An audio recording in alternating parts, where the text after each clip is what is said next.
तो भाई कल के दिन क्रिकेट की दुनिया में एक बहुत ही बड़ी डिसअपॉइंटिंग चीज हुई, तो सेम टाइम पे एक बहुत ही ज्यादा फनी चीज हुई। लेकिन सबसे पहले हम डिसअपॉइंटिंग वाली बात करते हैं। तो डिसअपॉइंटिंग चीज कल के दिन भैया ये हुई कि वेस्ट इंडीज पहली बार इतिहास में किसी ओडीआई वर्ल्ड कप में क्वालिफाई नहीं कर पाई है। अब देखो बहुत लोग सोचेंगे कि इस बात से क्या ही फर्क पड़ता है, लेकिन कहीं ना कहीं अगर आप क्रिकेट को एक लंबे दौर से फॉलो करते हुए आए हैं और खासकर आपकी फैमिली ऐसी है जहां आपके पिता कह लें या जहां आपके दादा एक लंबे टाइम से क्रिकेट को फॉलो कर रहे हैं, उनसे पूछिएगा कि वेस्ट इंडीज का वर्ल्ड कप में क्वालिफाई ना कर पाना एक कितना बड़ा सदमा है। क्योंकि देखो जैसा मैंने कहा कि हम वेस्ट इंडीज के नहीं हैं, हमें असल में फर्क नहीं पड़ना चाहिए कि वेस्ट इंडीज पहुंच रही है या नहीं पहुंच रही है, लेकिन वेस्ट इंडीज ना भाई 2 बार वर्ल्ड कप जीती है, 2 बार की चैंपियन है और उसके बाद भी कभी इतनी ज्यादा बेकार नहीं हुई। लेकिन वर्ल्ड कप में क्वालिफाई तक नहीं कर पाना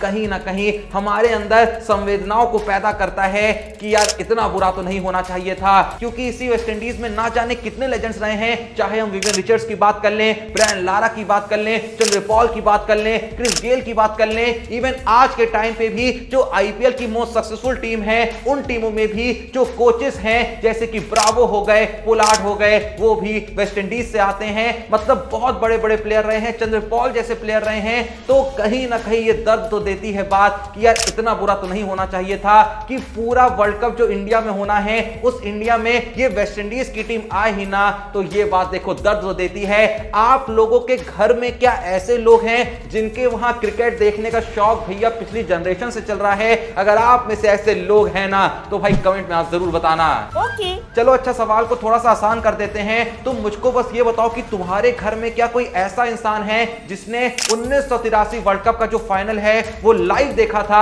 अगर कोई ऐसा है ना भाई तो कमेंट में तो आज बता ही देना। ठीक है। खैर डिसअपॉइंटमेंट क्या थी वो तो आपने जान लिया, लेकिन अब बारी आती है फनी बात की। तो फनी बात तो भैया इतनी फनी है कि भाई मैं पिछले 24 घंटे से बस हंसा जा रहा हूं और हंसा जा रहा हूं। क्योंकि कल के दिन एक खबर सामने आती है कि जो पाकिस्तान वाले हैं वो अपने कुछ भैया सिक्योरिटी चेक करने वाले लोग भेजने वाले हैं कहां? इंडिया में। कि वर्ल्ड कप 2023 में जो पाकिस्तान के मैचेस जिस जिस वेन्यू पे होने हैं वो वेन्यू असल में पाकिस्तान के लिए सेफ हैं या नहीं हैं। मतलब इससे बड़ा विरोधाभास ना मैंने आज तक पूरी दुनिया में नहीं देखा है। ये तो मतलब वही बात हो गई कि कुछ चोर हैं वो दूसरी जगह जाते हैं और वहां जाके पूछते हैं कि भैया यहां चोरी वोरी तो नहीं होती है ज्यादा? मतलब भाई हद हो गई। भाई तुम्हारे पास अगर इतने ही बेहतरीन सिक्योरिटी चेक करने वाले लोग हैं तो अपने देश में कराओ ना, जहां रोज बम फूटते रहते हैं, गोलीबारी होती रहती है। पहले वहां सिक्योरिटी चेक कराओ। उस देश में क्या कराना जहां तुमको पता है कि भैया आराम से रखे जाओगे, लेकिन फिर भी भैया नाटक करना है कि इंडिया वालों ने हमारे वहां आने से इसलिए मना कर दिया कि सिक्योरिटी का इश्यू है, तो हम भी थोड़ा दिखाए ना कि हमको भी सिक्योरिटी का इश्यू है। अरे क्या करूं मैं इसका? क्या करूं इसका? क्या करूं? मार भी नहीं सकता। अब जब वर्ल्ड कप की बात निकली आई है तो जैसा कि आपको पता होगा कि मैं पिछले कुछ दिन से बीच बीच में अपनी वीडियोस में आप लोगों से एक सवाल करता हूं कि आपके हिसाब से वर्ल्ड कप 2023 में वो 2 प्लेयर या वो 3 प्लेयर या वो 1 प्लेयर कौन सा होगा जो इंडिया के लिए सबसे इंपैक्टफुल रोल प्ले करेगा? तो भैया आप लोगों ने तो मेरे सवाल का जवाब दिया ही है, लेकिन एक बंदा और है जो कि प्लेयर है, क्रिकेटर है, उसने भी मेरे सवाल का जवाब दे दिया है। मतलब मेरे सवाल को देख के तो जवाब नहीं दिया है, लेकिन फिर भी जवाब दे दिया है। क्योंकि कल के दिन जो हरभजन सिंह हैं उनका भैया एक इंटरव्यू बहुत ही तेजी से वायरल होता है, जहां उनसे भी यही सवाल किया जाता है कि आपके हिसाब से इंडिया के वो कौन से की प्लेयर्स होंगे जो कि चल गए तो वर्ल्ड कप 2023 जीतने से इंडिया को कोई घंटा नहीं रोक सकता। तो पता है तुमको हरभजन सिंह ने किन 3 प्लेयरों का नाम लिया? सबसे पहला नाम उन्होंने लिया है रोहित शर्मा का, जिनका नाम बहुत लोग नहीं ले रहे थे। तो सुन के भैया बहुत खुशी मिली कि भले ही रोहित शर्मा का बल्ला उतने फॉर्म में नहीं चल रहा है, लेकिन फिर भी ये रोहित शर्मा का भौकाल है कि इस फॉर्म के बावजूद भी लोगों को ये भरोसा है कि अगर रोहित भैया चल गए ना तो वर्ल्ड कप 2023 तो अपना ही है। लेकिन वहीं पे हरभजन सिंह ने जो बाकी 2 नाम बताए हैं वो पता है कौन है? दूसरा नाम है शुभमन गिल का, जिससे मैं पूरे तरीके से एग्री करता हूं। क्योंकि शुभमन गिल इस समय जिस तरीके के फॉर्म में चल रहे हैं, ना ही दूसरी टीम विराट कोहली के बारे में इतना प्लान कर रही होंगी, ना ही रोहित शर्मा के बारे में, ना ही सूर्य कुमार यादव के बारे में, और ना ही किसी और के बारे में। इस समय जो सबसे पहली प्लानिंग बनाई जा रही होगी वो सिर्फ और सिर्फ शुभमन गिल के बारे में बनाई जा रही होगी। लेकिन ये तो हुआ दूसरा नाम, हरभजन सिंह। जिस तीसरे प्लेयर का नाम लेते हैं वो हैं none other than sir Ravindra Jadeja. क्योंकि जडेजा का तो देखो भैया सिंपल सा लॉजिक है, ऐसे आपको देख के लगेगा कि कुछ बंदा बहुत खास नहीं कर रहा है, कुछ ऐसा बड़ा नहीं कर रहा है, चलो रन भी मार देता है, विकेट भी ले लेता है, ऐसा इंसान उसके बारे में सोचता है। लेकिन जैसे जैसे टूर्नामेंट आगे बढ़ने लगती है तब कहीं ना कहीं लोगों को रियलाइज होता है, खासकर अपोजिशन को रियलाइज होता है कि जिस अकेले प्लेयर ने हमारी टीम की लंका लगा के रखी थी वो तो जडेजा ही थे।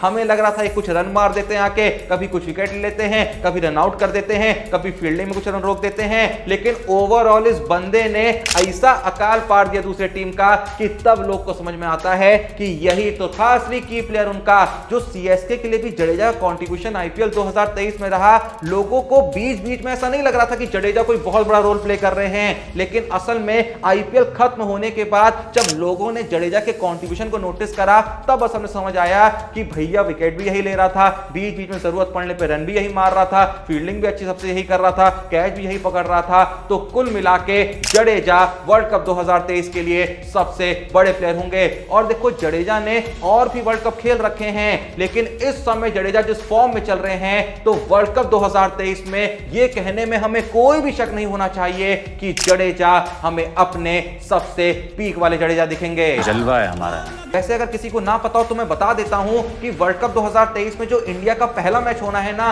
वो ऑस्ट्रेलिया के खिलाफ होना है। तो इसी चीज को लेकर सुनील गावस्कर कहते हैं कि इंडिया का पहला मैच जो ऑस्ट्रेलिया से पड़ रहा है ये बहुत ही अच्छी बात है, क्योंकि अगर आपके मैचेस पहले वीक टीम से हो जाते हैं और बाद के लिए आपके मैचेस स्ट्रॉन्ग टीम के खिलाफ बचते हैं तो वहां पे जब ऐसा कहीं ना कहीं कॉन्सेप्ट सामने आ जाता है या ऐसी आपको गणित बिठानी होती है कि भैया आखिरी के 2 मुकाबले हैं जो आपको जीतने ही जीतने हैं, तो आप नहीं चाहते हो कि ये जो आखिरी 2 आपके डू और डाई वाले मुकाबले हैं वो ऑस्ट्रेलिया जैसी टीमों से पड़े। तो बढ़िया है कि भैया पहले कठिन मैच हो जाएं, कहीं ना कहीं अगर आप वो मैच जीत गए तो आपको सहूलियत भी मिल जाएगी। अगर नहीं जीते और आखिरी तक ऐसा कॉन्सेप्ट चला कि भैया आखिरी के 2 मैच जीतने ही हैं या आखिरी के 3 मैच जीतने ही हैं, तो कम से कम आपको ये सहूलियत रहेगी कि जो बाद के मैच हैं वो थोड़े से वीक टीमों के साथ हैं, तो कोई दिक्कत की बात नहीं है। ये बड़ी अच्छी बात कही है। वैसे भाई सच सच बताना कि आज भी किसको ये भरोसा है कि रोहित शर्मा इंडियन टीम के लिए वर्ल्ड कप 2023 में one of the most important player होंगे? जिसको अब भी भरोसा है ना, मेरे को तो है भाई, लेकिन तुम में से जिसको भरोसा है आज कमेंट में बता दो। और सेम टाइम पे एक और सवाल पूछ रखा है कि किसके घर में आज के वक्त पे एक ऐसा इंसान मौजूद है जिसने 1983 का जो वर्ल्ड कप का फाइनल था वो लाइव देखा था। जिसके घर में भी ऐसा इंसान है पहले तो उसको नमन है, मेरे घर में भी है। कौन है वो तो बात की बात है, लेकिन मेरे घर में भी है, जो कि भैया मेरी एक खुशकिस्मती है। तो आपके घर में भी ऐसा कोई इंसान है तो प्लीज कमेंट जरूर बताइएगा। बाकी अपन जल्दी से देख लेते हैं कि कौन है आज के क्रिकेट स्टार जिन्होंने भेजा अपना सवाल हमारे इंस्टाग्राम के द्वारा। भाई ने बोला करने का तो करने का। तो उनका नाम है जसवंत, जो पूछते हैं कि पीयूष भाई किसी भी टेस्ट टीम में कोई भी लेग स्पिनर क्यों नहीं खेलता है कभी? तो भाई सवाल तो बड़ा ही कमाल का है, जिसका जवाब देते हुए मैं बस यही कहना चाहूंगा कि सबसे पहले अगर हम इंडिया की बात करें तो भाई अश्विन और जडेजा जब से इंडिया को मिले हैं तब से ऐसा कभी महसूस ही नहीं हुआ है कि लेग स्पिनर क्या किसी और को भी टीम में शामिल करा जाए। और जहां तक बात रही बाकी टीमों की तो यह सच है कि लेग स्पिनर आना थोड़े से कम हो गए हैं, क्योंकि टेस्ट क्रिकेट में इस वक्त मामला ऐसा चल रहा है कि जो बाहर की भैया सेना कंट्रीज हैं वहां इतना स्पिन का चलन है नहीं, और जो 1-2 स्पिनर खेलते हैं उसमें ज्यादा फोकस इस चीज पे किया जाता है कि भाई कंट्रोल रहे, कंसिस्टेंसी रहे, बार बार एक ही बॉल एक ही जगह पे टप्पा कराई जा सके।